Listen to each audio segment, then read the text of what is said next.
দিদি আজকে লোকসভা গতকাল যে 33% মহিলাদের জন্য সংরক্ষণ বিল, সেই সংরক্ষণ বিল পাশ হতে 352 জন সাংসদের সমর্থন লাগে। আমি বলছিলাম না যে আমি প্রিন্ট আউট বার করে নিয়ে এসেছি। এই দেখুন সেই প্রিন্ট আউট। 298 বিলের পক্ষে 298 আর বিলের বিপক্ষে 230। তাহলে কেমন মহিলা মুখ্যমন্ত্রী চিন্তা করুন। আমি আমার যান্ত্রিক যোগাযোগ মাধ্যমে এখানকার মা বোনেদের উদ্দেশ্যে এই বার্তা দিতে চাই যে মহিলা যে লক্ষ্মীর ভান্ডারের নাম দিয়ে যুবকদের প্রভাবিত করছেন, মহিলাদের প্রভাবিত করছেন, আর প্রচ্ছন্নভাবে মহিলাদের সংরক্ষণের যে 33% বিল, সেই বিলের সপক্ষে উনি কিন্তু ভোট দেয়নি। আর কংগ্রেসের বক্তব্য আমি শুরু করলাম ইন্ডি জোট, অর্থাৎ এই পিন্ডি জোটের মাধ্যমে আজকে এটা সংসদীয় গণতন্ত্রে এটা হচ্ছে চরমতম লজ্জার দিন। গোটা ভারতবর্ষের মহিলারা, নারী শক্তি প্রচন্ড উৎসাহের মধ্যে অপেক্ষা করছিলেন যে আজকে লোকসভায় এই 33% মহিলা বিল পাস হয়ে যাবে। তারা লাট্টু বিতরণ করতে আরম্ভ করেছে, আবির খেলতে আরম্ভ করেছে।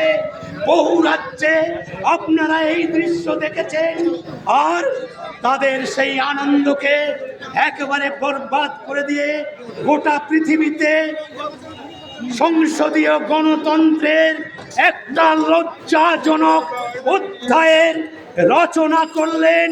তাতে মদত যোগালেন পশ্চিমবাংলা থেকে নির্বাচিত 29 জন এমপি। যদি চেষ্টা করতেন মহিলাদের প্রতি, তাদের যদি এতই দরদ, তাহলে এই মহিলাদের যে 33% সংরক্ষণের বিল, এটাকে পাশ করতে সাহায্য করত। তা কিন্তু তিনি করেননি। গোপালদা যাই হোক, গোপালদা আমাকে সিগন্যাল দিয়েছে। আমি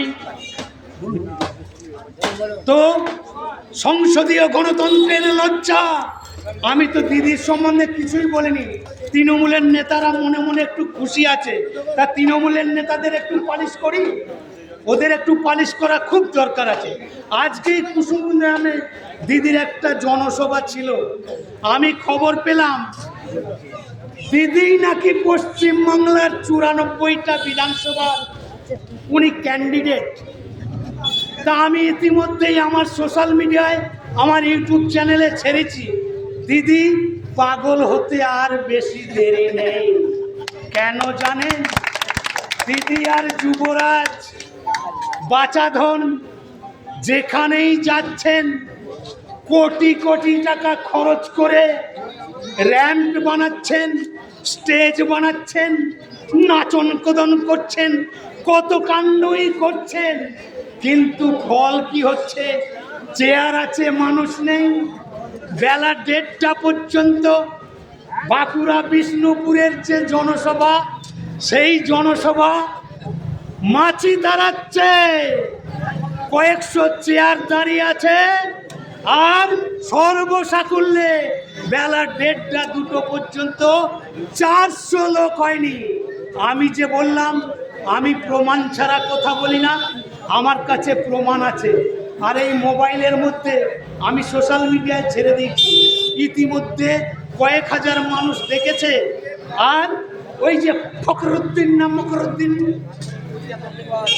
কে একজন বলছিল না ওদের, যে এনআইএ এসে অ্যারেস্ট করলো, আইডিএম, আইএসপি, আইপিডিও, কে কোথায় আছিস চলে আয়। আমি এসআইআর হতে দেব না। দিদিও নাচন কদন করে যখন এসআইআর প্রক্রিয়া শুরু হলো, আছাড়ি বিছাড়ি করে কত কাণ্ড কারখানা করে এসআইআর বন্ধ করার জন্যে বাচাধন অভিষেক ব্যানার্জি তো এমন কথা বলেছিলেন 10 লক্ষ লোক নিয়ে যাবে, নির্বাচন কমিশনারের অফিস ঘেরাও করবে। অনেক নাটক আমরা দেখেছি। আর দিদি এটা বুঝতে পেরেছে ইতিমধ্যেই ওদের প্রত্যেকটি জনসভা সুপার ফ্লপ হচ্ছে। কুসুম গ্রামে সুপার ফ্লপ, এইরকম অনেকগুলো জনসভায় লোক হচ্ছে না। সিভিক ভলেন্টিয়ার, স্কুলের ছাত্রছাত্রী এদেরকে নিয়ে গিয়ে সামনের সারিতে বসিয়ে দিচ্ছে, কারণ হাওয়া গরম হয়ে গেছে, দিদি পাগল হয়ে গেছে। আহমেদ হোসেনকে বলছে গুন্ডারাজ চলবে না। আহমেদ বাহিনীর লোকেরা দিদির মিটিংয়ে যায়নি, তাই আহমেদ ভাইকে ধন্যবাদ জানাবো। দিদির মিটিং কুসুম গ্রামে সুপার ফ্লপ হয়েছে। ওনার বক্তব্য শুনছিলাম, ওনার কাছে কোনো বক্তব্যের ভাষা নেই তো, উনি তো জ্ঞান হারিয়ে ফেলেছেন।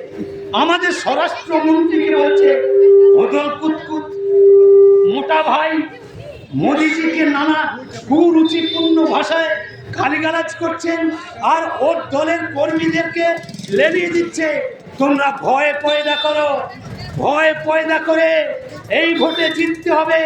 কারণ রাজনৈতিক ইস্যু তো ওনার কাছে কিছু নেই। উনি এই 15 বছরের শাসনকালে এমন নৈরাজ্য, সীমাহীন দুর্নীতি, আকণ্ঠ নিমজ্জিত চোর চুরি থেকে আরম্ভ করে ওর একটা একটা কেলেঙ্কারির বিবরণ যদি আমি আপনাদের কাছে দিতে থাকি, আপনারা শুনতে শুনতে ক্লান্ত হয়ে পড়বেন। আমি তথ্য ছাড়া বক্তব্য রাখি না, তাই গোপাললাল বলবেন। কাজেই দিদির দলের নেতাদের আমি একটু আগে সাবধান করেছি না, আপনারা ধর্মনিরপেক্ষর নাম দিয়ে আপনারা রাজত্ব করছেন। শেখ শাহজাহানের কথা ভুলে গেছেন? শেখ শাহজাহান আমাদের শ্রদ্ধেয় পশ্চিমবঙ্গ রাজ্য বিধানসভার বিরোধী দলনেতা, হিন্দুর হৃদয় সম্রাট, আমাদের প্রেরণা। শুভেন্দু অধিকারী বলছে পিঠের চামড়া তুলে দেব। এত বড় সাহস শাহজাহানের! আজকে তুই কোথায়? তৃণমূলের নেতাদের জিজ্ঞেস করছি, শেখ শাহজাহান এখন কোথায়? আপনাদের বাঘ অনুব্রত মণ্ডল চরম চরম ঢাক বাজাবে, নকুলদানা খাওয়াবে, আর ভোট বৈতরণী পার করবে। আজকে কয়েকশো কোটি টাকা চুরি করে দিল্লির তিহার জেলে চটের মধ্যে উনি একা নন, ওনার সুকন্যা, ওনার মেয়ের নাম বাবার সুকন্যা, সুকন্যা মণ্ডল। তার আবার সুকীর্তি শুনুন, তিনি একজন স্কুল শিক্ষিকা।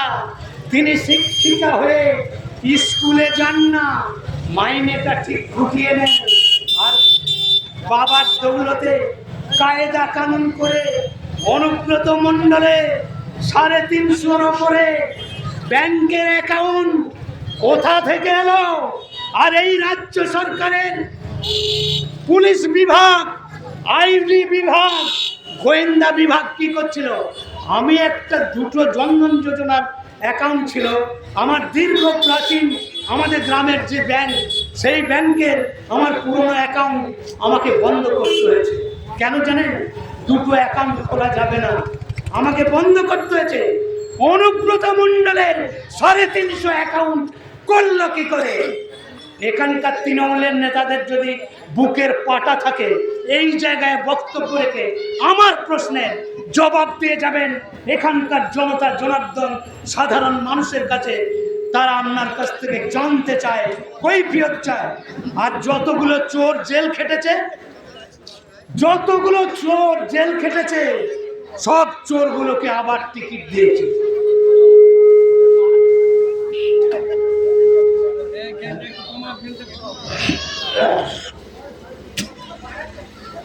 তৃণমূলের রামায়ণ মহাভারত যদি আমি আরম্ভ করি, আমাকে শেষ না করতে বললে আমি থামি না।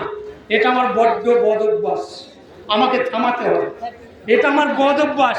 সেদিন আমাদের জেলার নেতা, রাজ্যের নেতারাও বলে আমাকে টাইম বেঁধে দিয়েছে। আমাদের প্রতাপ বন্দ্যোপাধ্যায় কলকাতায় বক্তব্য রাখতে গেছি, আমাকে বলছে দাদা 20 মিনিটের বেশি বক্তব্য রাখবেন না। কেন জানেন? আমার নামে কে একজন রাজ্যেরই নেতা পিন মেরেছিল। আমি বীরহাটিতে একটা প্রোগ্রামে প্রায় 2.5 ঘন্টা বক্তব্য রেখেছি। ওখানে বসেই আমি জানতাম না, সেই রাজ্যের নেতাকে চিনতাম না, পিন মেরে দিয়েছে আমাদের প্রতাপ বন্দ্যোপাধ্যায়কে। এ কাকে পাঠিয়েছেন? এ তো আন্তর্জাতিক বক্তা উৎপলেন্দু চক্রবর্তী, ব্যান্ডেলে বক্তব্য রাখছি, কখন এসে আমার পিছনে দাঁড়িয়ে আছে আমি জানি না। ও আমার সহকর্মীদের বলছে এর বাবা, এ তো সর্বভারতীয় নেতা, এর কাছে তো খপ খুলতে পারবো না।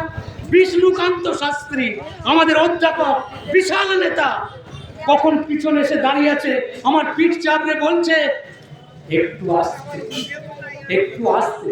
তো আমার এরকম বহু ইতিহাস আছে। আর আমি ওই ব্যান্ডেল মনের কথা বললাম না, আমি বাধ্য ছিলাম লালকৃষ্ণ আদবানিজির স্বর্ণ জয়ন্তীতে, আমি বাধ্য ছিলাম বক্তব্য রাখতে। রাত্রি 9টা 5-এ আমি স্টেজে উঠেছিলাম, তার ছবি আছে।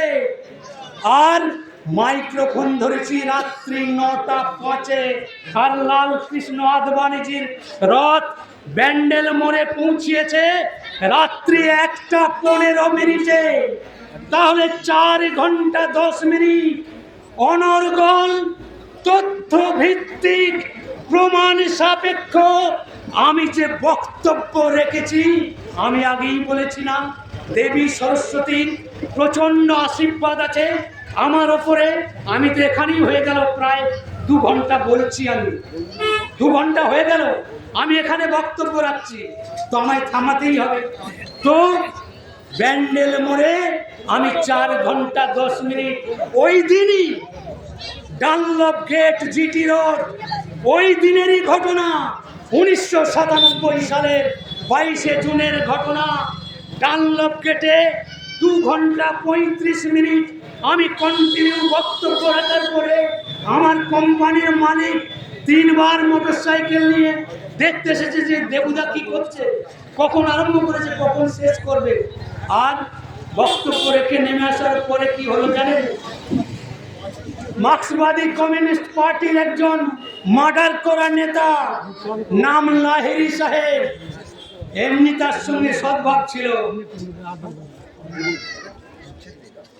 তো সেই মার্ডার করা নেতা ওই ব্যান্ড ডানলবে আমার বক্তব্য শোনার পরে আমাকে এইভাবে জড়িয়ে ধরেছে, বলছে দেবুদা আপনি আমাদের জ্ঞান চক্ষু খুলে দিলেন। কাশ্মীরের বুকে এই জঘন্যতম ধারার জন্য যে এত মূল্য দিতে হয় আমি তার বিস্তারিত ব্যাখ্যা করেছিলাম। তাই আমাকে রেস্টুরেন্টে নিয়ে গিয়ে মোগলাই খাওয়াতে চেয়েছিল একজন মার্ডার করা নেতা। আমায় প্রশ্ন করলেন আপনি যে এত কথা বলছেন এর প্রমাণ আছে? আমি তো আগেই বলেছি প্রমাণ ছাড়া বক্তব্য আমি রাখি। আপনি কাল আমার অফিসে যাবেন, আপনাকে দিয়ে দেবো। তো যাই হোক, আমি আপনাদেরকে আগে এটা বলেছিলাম বলে এই প্রসঙ্গটা আমি শেষ করলাম। যাই হোক, তো দিদির দলের কুকীর্তি কাহিনী আপনাদের স্মরণ করিয়ে দিতে চাই। কান্দনের ঘটনা, নালিকুলির ঘটনা, দেগঙ্গার ঘটনা, এই যে ঘটনাগুলো হয়েছে, আর আরজিকরের ঘটনা, আরজিকরে ওই অভয়ার মা এই নির্বাচনে ন্যায় বিচার পাওয়ার জন্যে তিনি ভারতীয় জনতা পার্টির একজন ক্যান্ডিডেট হিসেবে লড়াই করছেন, তার সঙ্গেও নানা রকমভাবে ছলনা করে তার ফ্ল্যাগ ছিঁড়ে দেওয়া, তাকে শারীরিক অত্যাচার করা, এই জঘন্যতম নোংরা রাজনীতি এই তৃণমূলের আশ্রিত গুন্ডারা করছে। এমনকি আমাদের স্বরাষ্ট্রমন্ত্রী শুভেন্দু অধিকারী মহোদয়ের নমিনেশন পত্র দাখিল করবার দিনে আপনারা দেখেছেন কি তাণ্ডবটাই না চালিয়েছে, কারণ এদের কাছে রাজনৈতিক এজেন্ডা কিছু নেই। এরা বলবার মতো মানুষের কাছে যাবার এদের কোনো গ্রহণযোগ্যতা নেই। তাই ভয় দেখিয়ে ত্রাস গুন্ডাগিরি করে ভোট লুট করবার পরিকল্পনা নিয়েছে। সে ঘুরেও বালি ঢেলে দিয়েছে আমাদের শ্রদ্ধেয় নির্বাচন কমিশন। যে পদক্ষেপ নিয়েছে এটা একটা পৃথিবীতে দৃষ্টান্ত হয়ে থাকলো। আর দিদি তো অলরেডি হেরে ভূত হয়ে আছে, দিদির জেতার কোনো চান্স নেই। ও নিজে থেকে পদত্যাগ করে কিনা সেটার জন্য আপনারা অপেক্ষা করুন। আর পশ্চিমবাংলায় বিজেপি আসছে, আমি দায়িত্ব নিয়ে, আমি একজন দায়িত্বশীল বিজেপির নেতা, আমি আপনাদের সামনে বলছি আমার প্রার্থী গোপাল চট্টোপাধ্যায়। মাইকটা খুব ডিস্টার্ব করছে। হ্যালো, আমার প্রার্থী গোপাল চট্টোপাধ্যায় পূর্বস্থলী উত্তর বিধানসভায় বিপুল ভোটে জিতবে, আমি আপনাদের কাছে গ্যারান্টি দিয়ে দিলাম। এর সঙ্গে সঙ্গে গোটা পশ্চিমবাংলায় ভারতীয় জনতা পার্টির সরকার যে হচ্ছে, প্রতিটি এক্সিট পোল, প্রতিটি ওপিনিয়ন পোল প্রত্যেক দিন দেখাচ্ছে বিজেপি 170, বিজেপি 180, বিজেপি 200, বিজেপি 230। এই যে এক্সিট পোল, আমাদের গোপালদা জিতে গেছে। জিতে যাওয়ার পর আমি গোপালদাকে নিয়ে এসে মন খুলে, আমি আরো মন খুলে আপনাদের কাছে বহু কিছু বলবার আছে। আমার প্রধানমন্ত্রীর এত জনমুখী প্রকল্প আছে, আপনারা শুনতে শুনতে ক্লান্ত হয়ে পড়বেন। তাই বিশ্বের শ্রেষ্ঠ যশস্বী প্রধানমন্ত্রী নরেন্দ্র দামোদর দাস মোদির হাতকে শক্ত করার জন্যে আগামী 29 এপ্রিল সকাল সকাল নিজের ভোট কেন্দ্রে গিয়ে 2 নম্বরে বোতাম টিপে আমাদের গোপালদাকে বিপুল ভোটে জয়যুক্ত করবেন। এই বলে আমাদের এই পথসভা চলার পরে যারা এসেছেন, আমাদের দেবতুল্য কার্যকর্তা, ভারতীয় জনতা পার্টির কার্যকর্তা, তাদেরকে আমি বিনম্র চিত্তে শ্রদ্ধা জানাই, সমবয়সীদের জানাই অভিনন্দন। আমার থেকে বয়সে ছোট, স্নেহের আন্তরিক ভালোবাসা জানাই। বিরোধী রাজনৈতিক দলের নেতাদেরকেও আমি আমার দলের পক্ষ থেকে গৈরিক অভিনন্দন জানিয়ে আমার বক্তব্য আমি শেষ করছি। বন্দে মাতরম, ভারত মাতা কি জয়।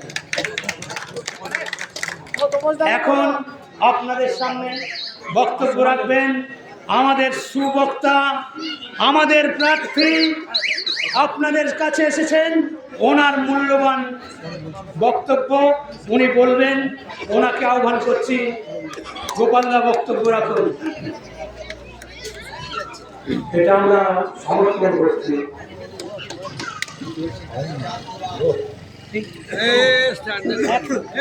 একটু মাইক্রোফোন স্ট্যান্ডটা একটু স্ট্যান্ডটা একটু উঁচু করে দিন। আমি তো একটু শর্ট মানুষ, আমার ঠিক ছিল। গোপালদা তো একটু লম্বা আছে না। আমার সঙ্গে স্লোগান দেবেন, মুখ বুজে থাকবেন না। বিজেপির আওয়াজটাই হচ্ছে এখন বড় অস্ত্র। ভালো করে একটু সাইজ করে উত্তরীয় তো আছে,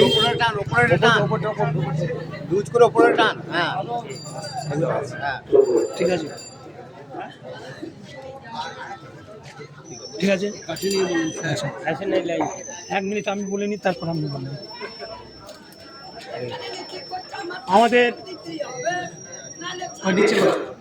আমাদের মাননীয় প্রার্থী শিক্ষক গোপাল চট্টোপাধ্যায় মহাশয় নিচ্ছে না, হ্যাঁ, মাননীয় প্রার্থী গোপাল চট্টোপাধ্যায় মহাশয়কে আমি, আমার মাথায় যে তাজ ছিল, যে সম্মান আমার মাথায় ছিল, আমি সেই সম্মানে আমার প্রার্থী শিক্ষক মাননীয় গোপাল চট্টোপাধ্যায়ের মাথায় এই তাজ পরিয়ে আমি বরণ করে নিচ্ছি।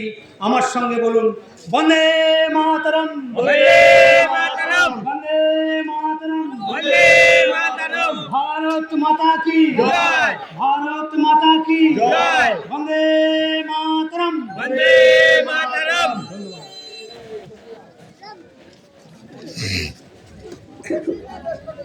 ভারত মাতা কি জয়, ভারত মাতা কি জয়।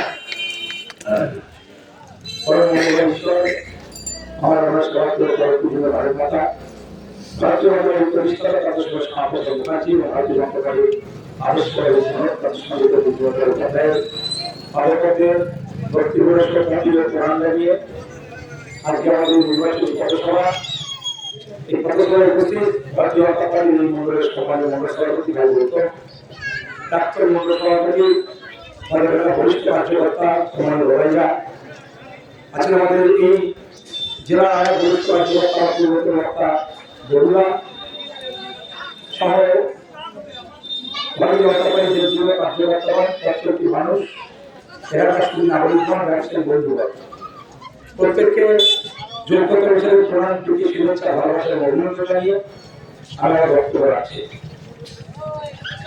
আজকের এই পথসভায় দাঁড়িয়ে আমি কিছু প্রশ্ন আপনার কাছে রাখতে চাই, কিছু বিষয় রাখতে চাই। আমাদের এই পশ্চিমবঙ্গের তবে ভারতবর্ষ সর্বধর্ম সর্ববর্ণের দেশ, আমরা সকলেই জানি, এবং ভারতীয় জনতা পার্টি এই মুহূর্তে ভারতবর্ষের 17টা রাজ্যে তারা ক্ষমতায় আছে। ভারতবর্ষের প্রধানমন্ত্রী তিনি বিশ্ববরেণ্য নেতা নরেন্দ্র মোদী। কিন্তু আমাদের পশ্চিমবঙ্গের যে নির্বাচন, এই নির্বাচনে আমাদের যারা বিরোধী দল, শাসক তৃণমূল, সিপিএম এবং কংগ্রেস, তাদের বিজেপির প্রতি কিছু বক্তব্য আছে। আমি সেই বক্তব্যের মিথ্যাচার আপনাদের তুলে ধরতে চাই। শোনার পর যদি বলা হয় যাবে কি করে আপনারা চিন্তা করবেন, কিন্তু মনে করেন ঠিক বলেননি আপনার বলতে বলতে বন্ধুরা, এতে প্রথম প্রচার বিজেপি সম্বন্ধে। বিজেপি হচ্ছে মুসলিম বিরোধী পার্টি, আর বিজেপি এখানে মুসলমান চালিয়ে দিয়েছে। কি বলে কি বলে না বলে মুসলিমদের কাছে গিয়ে বলে যে বিজেপি হচ্ছে মুসলিম বিরোধী পার্টি, বিজেপি ক্ষমতায় নিয়ে এসো না, তোমরা চালিয়ে দেওয়া। আর সেই ভয়ে আমাদের পশ্চিমবঙ্গের সংখ্যালঘু বন্ধুরা তারা বিজেপিকে ভোট দানে বিরোধী থাকে। কেউ দেয়, কেউ দিয়ে পার্সেন্টেজ হয় না। আমি জোর গলা বলছি 99.99% মুসলিম তারা বিজেপিকে ভয় ভোট দেয় না পশ্চিমবঙ্গে, অন্য জায়গায় দেয়। কারণ এই যে ভয় তারা শিখিয়েছে, এই বিজেপি এলে ভয় তাড়িয়ে দেওয়া। আমি সেটা নিয়ে আমার প্রথম বক্তব্য রাখতে চাই। আপনারা কি জানেন এই মুহূর্তে যদি জনগণনা হয়, তাহলে ভারতবর্ষ পৃথিবীর সবচেয়ে বেশি মুসলমানের দেশ। কল্পনা করুন, ভারতবর্ষের সবচেয়ে বেশি মুসলমানের দেশ, সেন্সাসটা হয়নি তাই। এখন ভাবুন, ভারতবর্ষের 17টা রাজ্যে বিজেপি সরকার চলছে। আমি তোমার জ্ঞান হয়ে থেকে শুনছি গুজরাটে বিজেপি সরকার রয়েছে। যখন এখানে সিপিএম, কংগ্রেস, তৃণমূল, আসামি সংখ্যালঘু ভাইদের প্রশ্ন করবেন, দাদা আজকে 30-35 বছর ধরে গুজরাটে বিজেপি সরকার চলছে, তাহলে তো গুজরাটে মুসলমান শূন্য হয়ে যাবে, তাই না? তা গুজরাটের মুসলিম পার্সেন্টেজ কি কমে গেছে? খবর নিয়ে দেখবেন। আচ্ছা, ভারতবর্ষের 17টা রাজ্যে, বেশিরভাগ রাজ্যে বিজেপি সরকার চলছে, বেশ কিছু রাজ্যে বিজেপি বহু বছর আগে ক্ষমতায় এসেছে, তারপরেও কি করে ভারতবর্ষ তার মানে সিপিএম কংগ্রেস তৃণমূল নেতা বলে বলে বেড়ায় যে বিজেপি ক্ষমতায় করে তাড়িয়ে দেবে, এটা স্রেফ আমাদের ভোট নেওয়ার জন্য বরং আমি তো উল্টো ছবিটা আমাদের দেখায়। পশ্চিমবঙ্গে স্বাধীনতার পরবর্তীকালে আজ পর্যন্ত যতগুলি রাজনৈতিক ভোট সম্পন্ন হয়েছে তার 90% লোক হচ্ছে মুসলিম। আমি আবারও বলছি, আজ পর্যন্ত পশ্চিমবঙ্গে যতগুলি রাজনৈতিক ভোট হয়েছে তার 90% মুসলিম, এবং সেই 90% রাজনৈতিক ভোট করেছে হয় কংগ্রেস, নয় সিপিএম, আর নয় তৃণমূল কংগ্রেস। ভারতীয়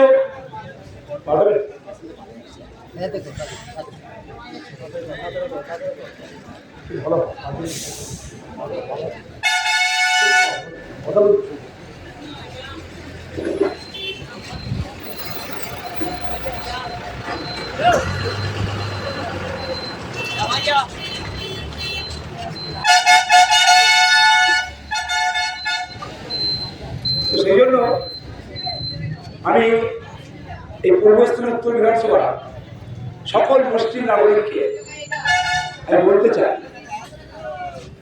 যে আপনাদেরকে সিপিএম কংগ্রেস তৃণমূল কোন স্তরে রেখেছে। আজ পর্যন্ত যতগুলি পলিটিক্যাল খুন হয়েছে আমি প্রমাণ করিয়েছি, সমস্ত খুন করেছে হয় কংগ্রেস, কংগ্রেস আমাদের কংগ্রেস, সিপিএম আমাদের সিপিএম, তৃণমূল আমাদের তৃণমূল। এখন ভাবো এই দলগুলি পশ্চিমবঙ্গের মুসলিমদের দিয়ে তারা কি করে? তারা বোম বাঁধে, পিস্তল হাতে তুলে দেয়, বুথ দখল করায়, ছাপ্পা মারায়, রেগিং করায়। এগুলো ম্যাক্সিমাম তাদের কারা করে? মুসলিমদের দিয়ে করা। আপনারা দেখবেন যত উন্নয়ন বাহিনী বলে তৃণমূল প্রচার করে তার ম্যাক্সিমামদের মুসলিম। তার মানে কি? তার মানে পশ্চিমবাংলার তৃণমূল কংগ্রেস, কংগ্রেস এবং সিপিএম এরা কখনো মুসলমানদের নাগরিক বানাতে চায় না। এরা ভোট ব্যাংক হিসেবে ব্যবহার করে, বিজেপির জুড়ি দেখিয়ে আর বোম বানিয়ে পিস্তল হাতে তুলে দিয়ে এদের সমাজ বিরোধী বানায়। এখন তাকিয়ে দেখুন তো, ভারতীয় জনতা পার্টির তৈরি মুসলিম এপিজে আব্দুল কালাম তিনিও বোম বানিয়েছেন, এবং রাষ্ট্র স্বার্থ, রাষ্ট্র হিতার্থে ভারতবর্ষের মাথাকে বিশ্বের দরবারে উঁচু নিয়ে যাওয়ার জন্য তিনি পরমাণু তিনি বিশ্ববঙ্গে করতে আসছেন। আর আরাবুল, এরা কোন ধরনের মহাপুরুষ? ভারতীয় জনতা পার্টি আজকে মুসলিমদের কোন জায়গায় নিয়ে গেছে? ভারতীয় জনতা পার্টি আজকে মুসলিমদের কোন জায়গায় রেখেছে? আর সিপিএম কংগ্রেস তৃণমূল কোন জায়গায় রেখেছে? আমাদের মনে পড়ে এই কয়েক বছর, গত 2-1 বছর আগে লোকসভা ভোটের আগে বক্তব্য কাণ্ডে আমি গিয়েছিলাম। বক্তব্য আমি শুনে এসেছি তৃণমূল কংগ্রেসের দুটো তৃণমূল নেতা, দুই তৃণমূল মুসলিম তৃণমূল নেতা শুধু টাকা ভাগের গোলমাল হওয়ার জন্য একজন নেতা আর একজন নেতার মেয়ের বা ছেলে নাতি, বাচ্চা নাতি, তাকে তার মায়ের কোল থেকে কেড়ে ঘরের মেঝে আছড়ে আত্মারা করে পা দিয়ে ফুটবল খেলা মতো খেলা করে। এই হচ্ছে তৃণমূল কংগ্রেসের অনুষ্ঠান নির্মাণ। ভাবুন কিরকম অনুষ্ঠানে নির্মাণ করে। দুই নেতা, একই দলের নেতা একসঙ্গে খেয়েছে, একসঙ্গে বসেছে, গল্প করেছে। আমার সঙ্গে ঘরের যত শক্তিটাই হবে আমি পারবো ঘরের ছেলে বা মেয়ের না, ছেলে মেয়েকে রাতে গিয়ে ঘরের বাড়িতে গিয়ে তাকে আছড়ে মেরে তাকে জ্যান্ত আগুনে পড়াতে পারবো? পারবেন? বুকে হাত দিয়ে বলুন তো। এটাই তৃণমূলের পক্ষে সম্ভব। তৃণমূলের জন্যই আজকে ওই লোকগুলো এরকম নৃশংস খুনি তৈরি হয়েছে। আজকে পশ্চিমবঙ্গে সবচেয়ে বেশি যদি কেন্দ্র সরকারের প্রকল্পে কাজ হয়েছে, ঢালাই রাস্তা সবচেয়ে বেশি হয়েছে মুসলিম। অস্বীকার করতে পারবে না। গ্রাম উন্নয়নে ঢালাই রাস্তা হয়েছে মুসলিম পাড়ায় বেশি, কারণ বোকা হিন্দুগুলো বিজেপিকে ভোট দিয়েছে। আর ভোট দেওয়ার অপরাধে তাদের বাড়ি ঘর তো পায়নি, বরং তৃণমূলে হাত পাতা নির্বাচনে হেরে যাওয়ার পর তাদের বাড়ি ঘর ভেঙেছে, আগুন লাগিয়েছে। এই প্রসঙ্গে একটা কথা বলে নিয়ে যায়, বন্ধুগণ, তৃণমূলের যারা চ্যাংলা ম্যাংলা আছেন, যারা তৃণমূল করে নিজেদের পশু বানিয়েছেন, সেই সমস্ত গুন্ডাদের বলছি, ভারতীয় জনতা পার্টি এবার পশ্চিমবঙ্গে ক্ষমতায় আসছে। এবার নির্বাচনে আপনারা যে বুথে রুটিন ছাপ্পা মারেন, আপনাদের প্রতিটা ক্রিমিনালকে ভারতীয় জনতা পার্টি চেনে এবং জানে। আপনাদের প্রত্যেকের নাম ভারত সরকারের স্বরাষ্ট্র দপ্তরে নথিভুক্ত হয়ে আছে। এবারের যে নির্বাচন, এই নির্বাচনে আপনাদের পরিষ্কার করতে চাই, ভারতীয় জনতা পার্টি পশ্চিমবঙ্গে ক্ষমতায় আসছে। এবারে কোনো গুরুত্বপূর্ণ ছাপ্পা রেখে কাজ করতে যাবেন না। মনে রাখবেন, এবার কিন্তু প্রতিটা দৃষ্টি, সজাগ দৃষ্টি আমাদের আছে। আমরা তাদের চিনি, তাদের জানি, তাদের ঠিকুচি পুষ্টি, তারা কি খায়, কি পরে, কোথায় শোয়, কার কাছে তোলা তোলে, সমস্ত আমাদের দলের এবং সরকারের মুখোদর করে। এবার চালাকিবাজি করলে আর রেহাই করে না। অনেক করেছে তৃণমূল, আমাদের রণপশু বানিয়েছে হয়ে গেছে। এবার পশ্চিমবঙ্গের মানুষ শান্তি চায়, আর ভারতের যশস্বী প্রধানমন্ত্রী সিদ্ধান্ত নিয়েছে, ভারতের যশস্বী স্বরাষ্ট্রমন্ত্রী সিদ্ধান্ত নিয়েছে, বাংলায় তারা শান্তি এনে ছাড়বে। মমতা ব্যানার্জি মুখে বলছে আমি জিতে গেছি, এত সোজা নয়। হেরে গেছে তার প্রমাণটাও আপনাদের দিচ্ছি। 21 বিধানসভা নির্বাচন, যারা তৃণমূলের ছেচি গুন্ডা ভাবুন একবার, আগে মমতা ব্যানার্জিকে তাকিয়ে দেখুন। আপনার তো চুনুপুটি, আপনার হচ্ছে অনেক বড় মোস্তান শাহজাহান, অনেক বড় মোস্তান অনুব্রত মণ্ডল, অনেক বড় মোস্তান জ্যোতিপ্রিয় মল্লিক, সব তাদের জেলে। এত সহজ নয়, এত সহজে পার পাবেন না। কিন্তু মমতা হেরে গেছে, তার প্রমাণটা আমাদের দিয়ে যাচ্ছে। যতই তৃণমূল বলবো আমরা জিতছি না, তৃণমূল জিতছে না, মুখ্যমন্ত্রী বলে দিয়েছে হেরে গেছে। কোথায় 21 বিধানসভায় কি হয়েছিল? মমতা ব্যানার্জি বিজেপি নেতা শুভেন্দু অধিকারীর বিরুদ্ধে নিজের চ্যালেঞ্জ করে দাঁড়িয়েছিল। কি বলছি? আমি নন্দীগ্রামে দাঁড়াবো, শুভেন্দুকে হারাবো। শুভেন্দু অধিকারীকে হারাতে পারেননি মেদিনীপুরের মানুষ, আর শুভেন্দু অধিকারী আপনাকে কম্পার্টমেন্টাল মুখ্যমন্ত্রী করে ছেড়েছে। ওই দিদিমণি আপনার কর্মীদের গুন্ডাদের উৎসাহিত করে বলছে আবার আমরাই ক্ষমতায় আসছি। তাহলে দিদিমণি আপনি কেন এবারও চ্যালেঞ্জ করে নন্দীগ্রামে দাঁড়ানোর সাহস দেখাতে পারলেন না? আপনার ভাইপো কেন নন্দীগ্রামে দাঁড়াতে পারলো না? আপনার দলের করে হেভিওয়েট নেতা কেন নন্দীগ্রামে দাঁড়াতে পারলো না? বিজেপি থেকে আসা একটা নেতাকে আপনারা শরীর অধিকারীর সাথে কথা বলেছিলেন দিয়ে আপনার নন্দীগ্রাম চিন্তা ভারতীয় জনতা পার্টির উপর ভাববেন। এখানকার যে সমস্ত তৃণমূলের গুন্ডা বাহিনীরা ভাবছেন, তৃণমূল নেতাদের কোথায় ভাবছেন আবার গুপ্তকর করবেন, ছাপ্পা করবেন, মনে রাখবেন এবার গুপ্তকর ছাপ্পা করার পর আপনার চেহারা পাল্টে যাবে। আপনারও জায়গা হবে তিহার জেলে।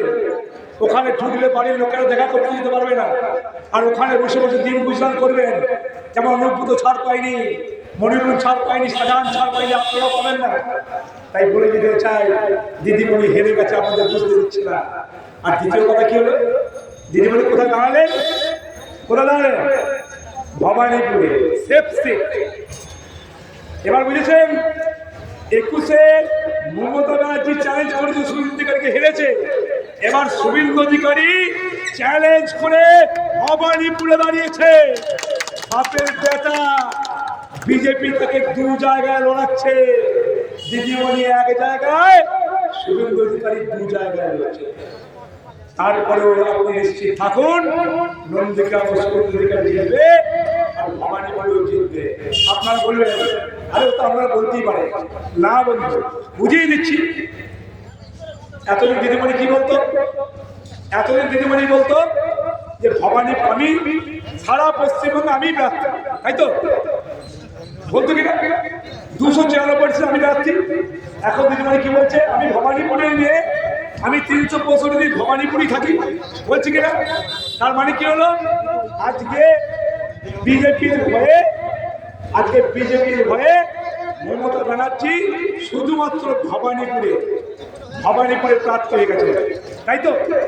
শুধুমাত্র ভবানীপুরের প্রার্থী। ভাবতে পারছেন, মমতা ব্যানার্জিকে সারা পশ্চিমবঙ্গের নেতৃত্বে টেনে হিসেবে নামিয়ে ভারতীয় জনতা পার্টি তাকে ভবানীপুরের প্রার্থী করে দিয়েছে। এবং এই বিধানসভা নির্বাচনের পর মমতা ব্যানার্জি পশ্চিমবঙ্গে বিরোধী দলের ভূমিকা পালন করবে, এটা লিখে নেন। এটা সময়ের অপেক্ষা মাত্র। তাই আপনাদের বলতে চাই, আমরা চাই না পশ্চিমবঙ্গ অশান্তি সৃষ্টি করতে, আমরা চাই না কোনো মানুষের সঙ্গে দুর্ব্যবহার করতে।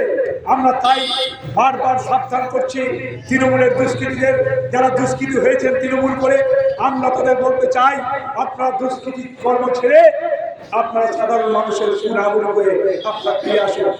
আমরা ফিরে আসুন। ভারতীয় জনতা পার্টি আমাদের ক্ষমা করে দিয়েছে, কিন্তু এবার আর ক্ষমা করবে না। 26-এর নির্বাচন তৃণমূলের বিসর্জন, তাই নয় বাংলা বাঁচানোর নির্বাচন। এই বাংলাকে শুধরানোর জন্য যা যা করণীয় শাসক হিসেবে ভারতীয় জনতা পার্টি তাই করবে।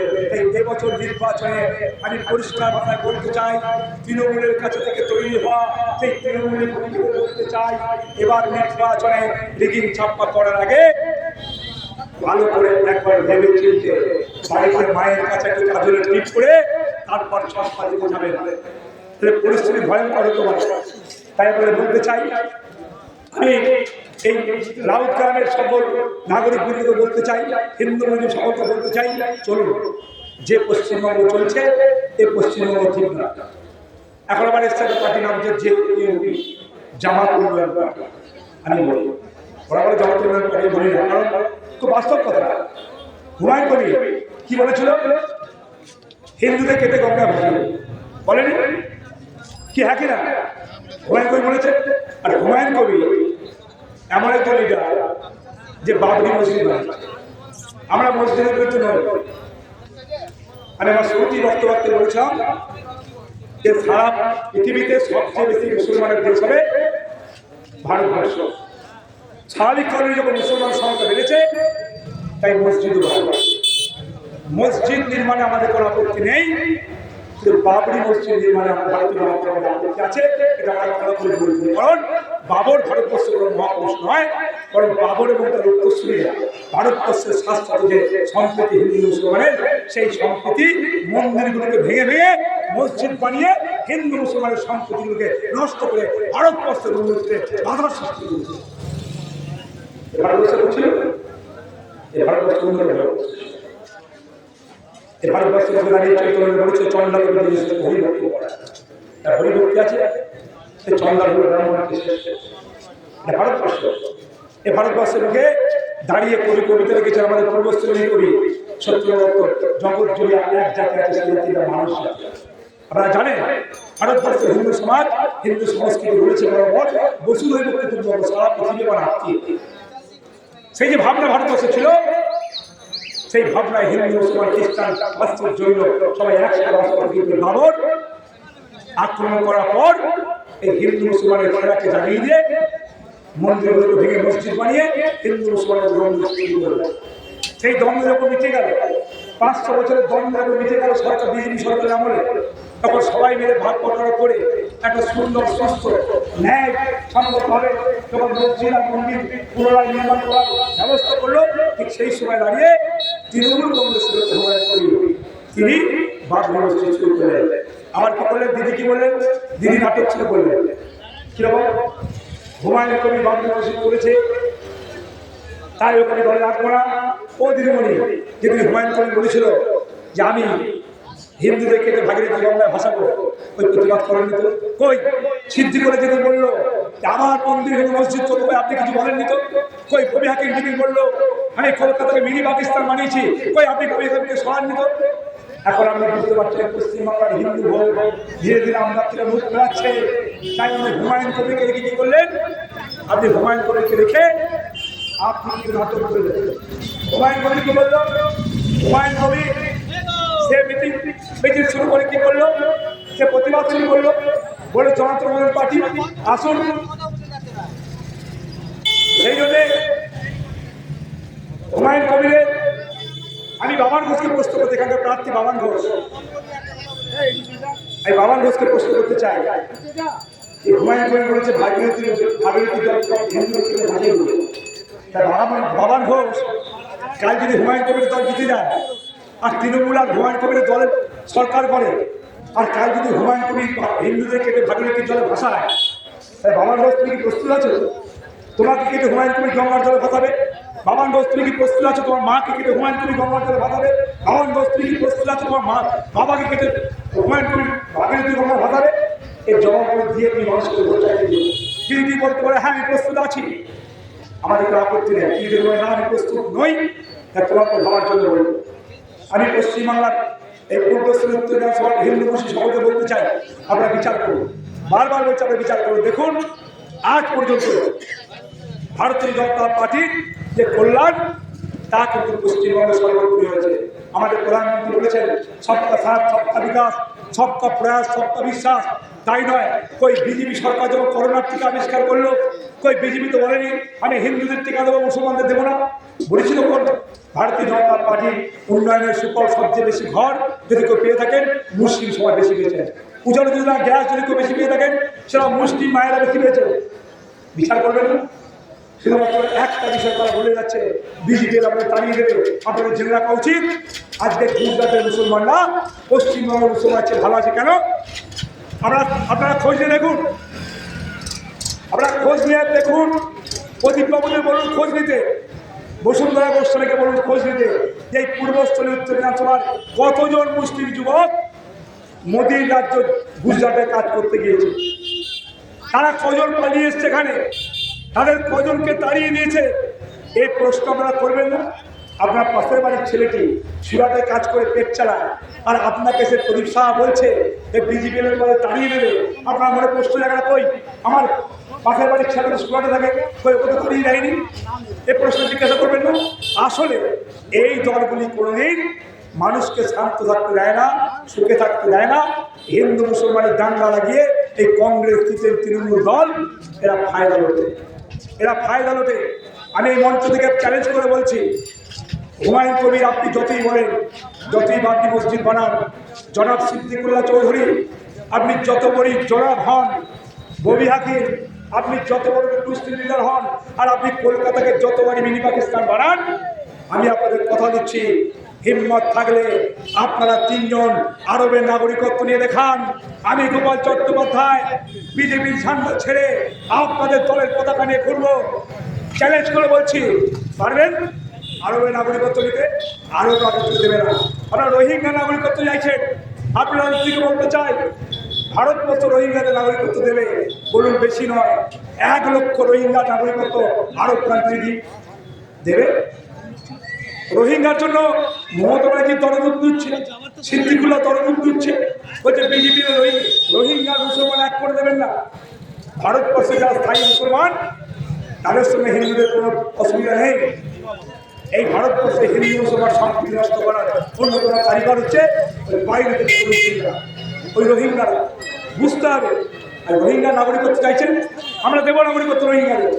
আরব দিন, আরবকে বলুন নাগরিকত্ব নিতে, বেশি নয় 1 লক্ষ রোহিঙ্গা নাগরিকত্ব আরব দিন, দেবে না, দেবে না। ওই আমির খান শাহরুখ খানরা কখনো আরব নাগরিকত্ব দেবে না। আপনাদের এখানকার কোনো ধর্মপ্রাণ মুসলমানকে আরব নাগরিকত্ব দেবে না, কারণ তাদের দেশের একটা সিস্টেম আছে, তাদের দেশ বোঝে। তাই আপনাদের বলতে চাই বন্ধু, এখানকার মানুষকে বলতে চাই যে আসুন পশ্চিমবঙ্গের শান্তি ফেরাতে। আজ কাজ আছে, ভাবুন তো, কাজ নেই, শুধু লক্ষ্মীর ভাণ্ডার, কোনো কর্মসংস্থান নেই। যে 26,000 চাকরি গেল, ওই 26,000 চাকরি শুধু হিন্দুর গেল, শুধু মুসলমানের গেল না, ওখানে হিন্দু মুসলিম খ্রিস্টান জৈন প্রত্যেককে চাকরি গেল। ভাববেন না আজকে সরকারি কর্মচারী হিন্দু মুসলমান সবাই আছে, দিয়ে তারাও পাচ্ছে না, বেতন কমিশন পাচ্ছে না, কোনো কাজ নেই, স্কুলে পড়াশোনা হয় না, হেলথ সেন্টার ডাক্তার নেই, ওষুধ নেই, শুধু নেই নেই নেই আছে শুধু ভাতা আর প্রলোভনের রাজনীতি। তাই চলুন হিন্দু মুসলিম সকলে মিলে এবার নির্বাচনে আমরা পশ্চিমবঙ্গে ভারতীয় জনতা পার্টি সরকার আনি। সরকারের কি সুবিধা? বাড়ির মায়েরা ১,৫০০ টাকা লক্ষ্মীর ভাণ্ডারের পরিবর্তে ৩,০০০ টাকা অন্নপূর্ণা যোজনা পাবে। পাশাপাশি বেকার ছেলেরা তারা বেকার ভাতা বিজেপি দেবে না, তাদের ৩,০০০ টাকা সম্মানী দেবে। এই জন্য বিজেপি ক্ষমতায় আসার ৫ বছরের মধ্যে এই পশ্চিমবঙ্গে ১ কোটি কর্মসংস্থান করবে। আর ১ কোটি কর্মসংস্থান করার পর এই সমস্ত ছেলেকে মাসে ৩,০০০ টাকা দেবে, তাদের কাজ ওই ৩,০০০ টাকা পেয়ে কম্পিটিশন পরীক্ষার বই কেনা, মাস্টার নেওয়া, পড়াশোনা করা, কম্পিটিশন পরীক্ষায় নিজেকে প্রস্তুত করা, আর করে ওই তৃণমূলের মতো চাকরি চুরি নয়, করে নিজের যোগ্যতায় তারা চাকরি দেয়। আমরা চান না, আমরা চান না আয়ুষ্মান ভারত। আজকে ভারতবর্ষের ধর্ম, আজকে সবচেয়ে বেশি রোগী মুসলিম সমাজের মধ্যে বেশি। দেখুন আজকে আয়ুষ্মান ভারত, আয়ুষ্মান যোজনার কার্ড এখানে চালু হতো, সবচেয়ে বেশি মুসলিমদের হিন্দুরা হতো, কিন্তু উপকার হতো না মানুষের, পশ্চিমবঙ্গ মানুষের। আজ বিজেপি এলে ৫ লক্ষ টাকা মানে বিমা পাচ্ছেন, যার দ্বারা আপনি এই অগাবাগা হসপিটাল, সুপার স্পেশালিটি হসপিটালে দেখিয়ে আপনি ট্রিটমেন্ট করে ৫ লাখ টাকা বছর ছাড় পাবেন। চান না? আপনারা বিশ্বাস করবেন না, আজকে ভারতীয় জনতা পার্টি সরকার একটার পর একটা কাজ করছে উন্নত। ভারত তৈরি হচ্ছে, আজকে ভারতবর্ষ প্রধানমন্ত্রী বিশ্ব বলেন। আচ্ছা, আমরা কোনো মনে হয় না যে সিদ্দিকুল্লাহ চৌধুরী, ববি হাকিম, হুমায়ুন কবিরা এত কথা মোদীজি সম্বন্ধে বলেন? আচ্ছা, পৃথিবীর সমস্ত ধর্মপ্রাণ মুসলমান কোথায় হজ করতে যায়? খরচগান সিদ্দিকুল্লাহ বাড়িতে। পৃথিবীর ধর্মপ্রাণ মুসলমান কি কোনোদিন হুমায়ুন কবির বেলডাঙ্গা হজ করতে যাবে? সারা পৃথিবীর ধর্মপ্রাণ মুসলমান কি কোনোদিন ববি হাকিমের ওই মেটিয়াবুরুজ খিদিরপুরে হজ করতে যাবে? নিশ্চয়ই যাবে না। তারা যাবে পবিত্র মক্কায়। সে আরব দেশ, আরবের মুসলমানরা, আরবের প্রধানমন্ত্রীরা তারা মোদীজিকে স্বাগত জানাচ্ছে, বরণ করছে। আর ভারতবর্ষের কিছু ঠান্ডাবাদ মৌলবাদী সমর্থনে কিছু মুসলিম নেতা আর কিছু সাম্প্রদায়িক হিন্দু নেতা তারা নিজেদের আকার গোছানোর জন্য হিন্দু মুসলিম দ্বন্দ্ব লাগিয়ে দিয়ে মুসলমানদের ভয় দেখে তাদের ভোট ব্যাঙ্ক করে তাদেরকে রিগিং ছাপ্পা এসবের ক্রিমিনাল বানিয়ে তারা বছরের পর বছর পশ্চিমবঙ্গে টিকে আছে আর তাদের উত্তরসূরিদের সম্পত্তি বাড়িয়ে যাচ্ছে। আপনার কি? আপনারা যেমন ছিলেন তেমনই আছে, বরং কেউ বৌপার দিকে হাত ধরিয়েছে, কেউ বৌপার দিকে বাড়িতে আপনার মেয়ে বউকে হারিয়েছে, আপনার ছেলে বউকে হারিয়েছে। এরকম ঘটনা প্রায় দেখি। বোমবার দিকে বাচ্চা ছেলে মেয়েরা মনে হয় না আপনারা কোনো বিবেককে প্রশ্ন করবেন না। এই বক্তব্য দীর্ঘায়িত করবো না, বললে অনেক বলে যায়। আমি শুধু আপনাদের এটুকুই বলবো, চলুন পশ্চিমবঙ্গকে বিকশিত করবার জন্য, হিন্দু মুসলিম সকলের সুন্দর বাসস্থানের জন্য, একসঙ্গে বাস করে যাবেন সর্বোপরি পশ্চিমবাংলার নারী সুরক্ষার জন্য, পশ্চিমবাংলার বেকার যুবকদের কর্মসংস্থানের জন্য, পাড়ায় পাড়ায় কাজ, 100 দিনের কাজ আবার চালু করার জন্য। প্রধানমন্ত্রী আবাস যোজনা ঘর এখনও সবাই পায়নি, তৃণমূলের লোকেরা দুবার পেয়েছে। যারা সত্যিকারের প্রাপ্যতা টাকা দেয়নি বলে পায়নি, তাদের ঘরটা পাওয়ার জন্য চলুন বিধানসভা নির্বাচনে ভারতীয় জনতা পার্টির পদ্মচিহ্নে ভোট দিয়ে আমরা জয়যুক্ত করি। এবং আমি গোপাল চট্টোপাধ্যায় আপনাদের প্রার্থী হিসেবে বলে যাচ্ছি, আমরা রাজ্যগতভাবে কেন্দ্রগত যা দেওয়ার দেব। আমরা আগামী দিনে আমাদের যে সুদ্রাঘাট ব্রিজ, এই ব্রিজ আমরা করার কথা হয়েছি এবং আগামী দিনে আমাদের এই উত্তর বিধানসভায় রাস্তাঘাটের অবস্থা ভালো না, রাস্তাঘাটের সংস্কার করবো, পানীয় জলের ব্যবস্থা করবো, কল আছে জল পড়ে না, জলের সুষ্ঠু ব্যবহার করবো। রাস্তায় রাস্তায় অন্ধকার চলে গেলে স্ট্রিট লাইট ঠিকঠাক নেই, সেগুলো দেওয়ার ব্যবস্থা করবো। আবর্জনা সমস্যা বড় সমস্যা, তার মোকাবিলা করবো। এবং এখানকার যে কলেজ, সেই কলেজটি পূর্বস্থলী কলেজ, সেই কলেজে পড়াশোনা করা হয় না, পরিকাঠামো নেই, বিজ্ঞান শাখা নেই, আমরা সেটা চালু করবো। এবং এখানকার মানুষের জন্য সবচেয়ে বড় দরকার সুশাসন। কোনো নেতাগিরি, কোনো দাদাগিরি, কোনো পুলিশের, কোনো বিডিও, কোনো নেতা, সে সিপিএম হোক, কংগ্রেস হোক, তৃণমূল হোক, বিজেপি হোক, সেটা হতে দেওয়া যাবে না, সেটা হবে না। পূর্বস্থলী উত্তীর্ণ সুশাসনের দাবিতে সুশাসন প্রতিষ্ঠার জন্য আমরা বিজেপি ভোট দিই। আর সর্বশেষ আমি প্রার্থী বলবো, আপনাদের ধারণা আছে নেতা মানি চোর, নেতা মানি করে খায়।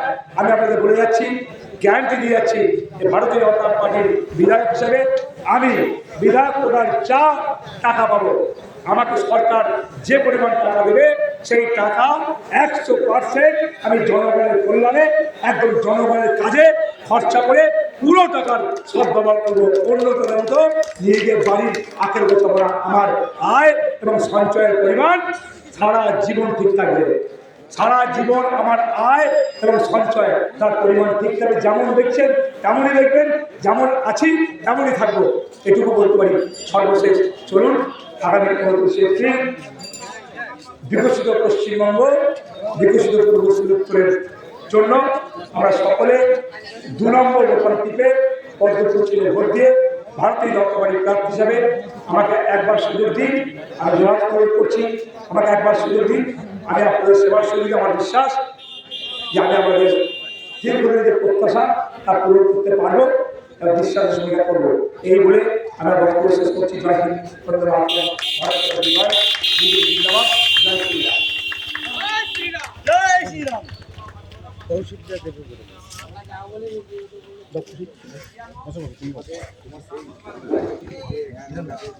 এরপর বক্তব্য রাখবেন বলিষ্ঠ কার্যকর্তা, আমাদের মাননীয় বলিষ্ঠ কার্যকর্তা কৌশিক নাথ।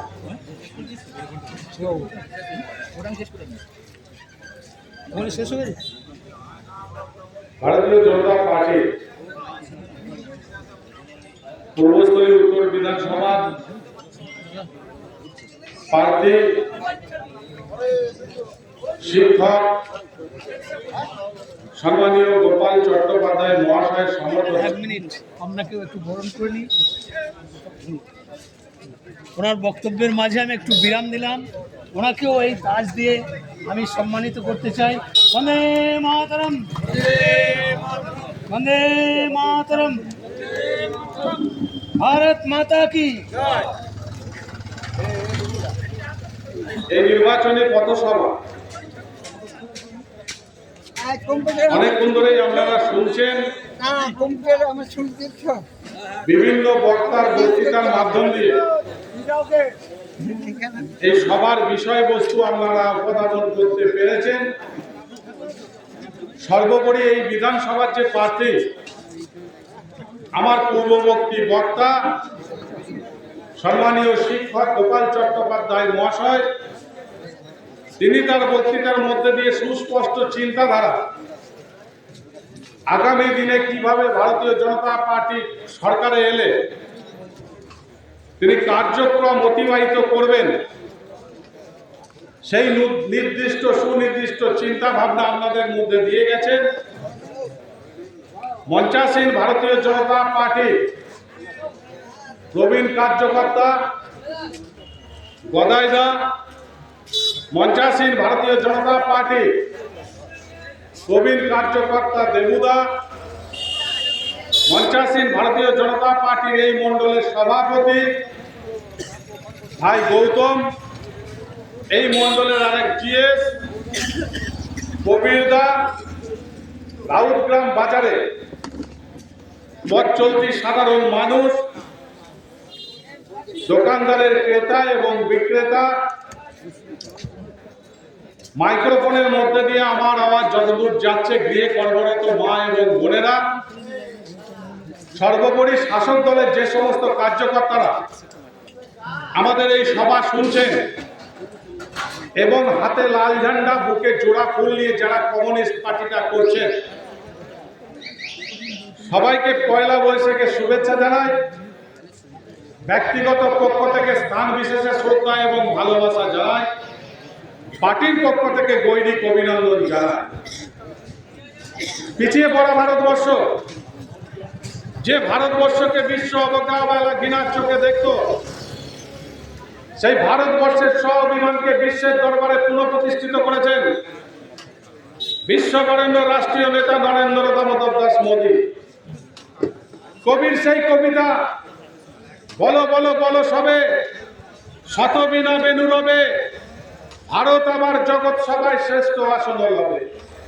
কবির সেই কল্পনা 1893 খ্রিস্টাব্দে আমেরিকার শিকাগো ধর্ম সম্মেলনে ভারতবর্ষের বীর সন্ন্যাসী তিনি তার ধর্ম বক্তৃতার মধ্যে দিয়ে প্রমাণ করেছিলেন ভারতবর্ষের সংস্কৃতি বিশ্বকে আপন করতে জানে, ভারতবর্ষের সংস্কৃতি বিশ্বকে কাছে টানতে পারে।